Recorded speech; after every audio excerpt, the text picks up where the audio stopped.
Serial आस-पास की next आने वाली एपिसोड में आप लोगों को दिखाया जाएगा कि आखिरकार जो है वो आता है। साइम आकर बात करते हैं अर्शी के साथ, उससे कहते हैं कि आखिरकार तुमने ऐसा क्यों किया।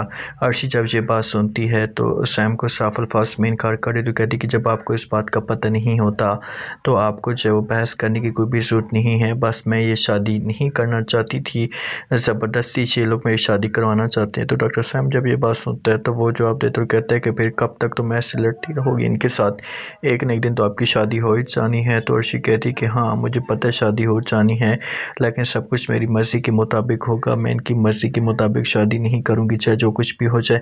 समझाने की कोशिश करते हैं डॉक्टर सैम और कहते हैं कि देखो वो सब कुछ ठीक है, लेकिन तुम्हें कुछ ना कुछ बातें अपने घर वालों की माननी पड़ेंगी, वरना आपके लिए मसला खड़ा हो सकता है। इनकार कर देती अर्शी और कहती कि जो कुछ भी होगा वो देखा जाएगा, लेकिन जो बात मैंने करनी थी कर दी। अब आप मेरे साथ इस मौजू पे बहस ना ही करें तो अच्छा होगा, क्योंकि मैं सब कुछ जानती हूँ, सब कुछ समझती हूँ कि मैंने क्या करना और क्या नहीं करना। अगर आप मुझे बार-बार इस हिसाब से तंग करने की कोशिश करेंगे, बार-बार मुझे मजबूर करेंगे, तो मामला जो और भी ज़्यादा ख़राब हो जाएंगे। आगे से इनकार कर देते हैं यहाँ पर जो वो डॉक्टर सैम और कहते हैं कि मैं आपको तंग नहीं कर रहा हूँ, ना ही किसी किस्म की आपके साथ कोई बहस कर रहा हूँ, सिर्फ और सिर्फ आपको इस मामले पे राज़ी करने की कोशिश कर रहा हूँ कि आप जो डिसीजन ले रही हैं इससे आप गलत कर रही हैं, इससे आपको बहुत बड़ा नुकसान भी हो सकता है।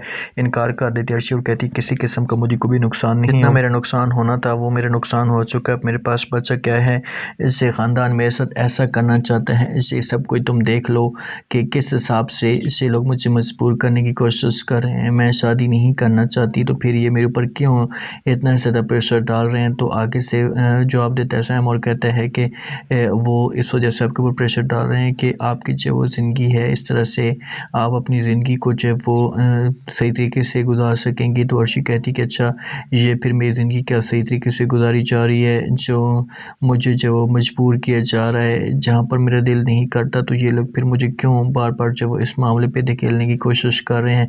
तो समझाने की कोशिश करते हैं जहाँ पर सैम और कहते कि अच्छा ठीक है छोड़ें इस बात को, इस टॉपिक पे बात नहीं करते, लेकिन मैं आपको इतना बता दूँ कि आप जो वो ज़्यादा देर जहाँ पर नहीं रह सकती। अनुषी भी आती है और आकर बात करती है और कहती है कि देखो आप जो वो कशवा अम्मी के साथ जो वो टक्कर ले रही हैं, और आप जानती हैं उससे कि वो किस किस्म की है और कितना बड़ा नुकसान आपको दे सकते हैं, इस बात को आप सोच सकते हैं। आगे से अर्शी ये बात सुनती है तो जवाब देती है और कहती है कि ये चीज़ें सोची हैं तो तभी जो वो टक्कर ले रही हूँ, अगर ये चीज़ें ना सोची होती तो फिर टक्कर ही ना लेती। लेकिन मैं इतना आपको बता दूँ कि ये मेरा कुछ भी नहीं कर पाएंगे, चाहे जो कुछ भी हो जाए। मैं इन लोगों को अब जब वो नाक के चने चबूँगी, इन लोगों को बताऊँगी कि क्या चीज़ होती है। मैं जब ये लोग मेरी मर्ज़ी के मुताबिक चल रहे हैं तो फिर मैं भी इनको आगे से इस तरह से जवाब दूँगी। अब आप लोगों को क्या लगता है, क्या अर्शी जो होगी ये इस घर में रह पाएगी, या अर्शी को मजबूर कर दिया जाएगा? आप लोगों ने लाज़मी बताना है और सब्सक्राइब भी आप लोगों ने लाज़मी कर देना है। शुक्रिया, अल्लाह हाफ़िज़।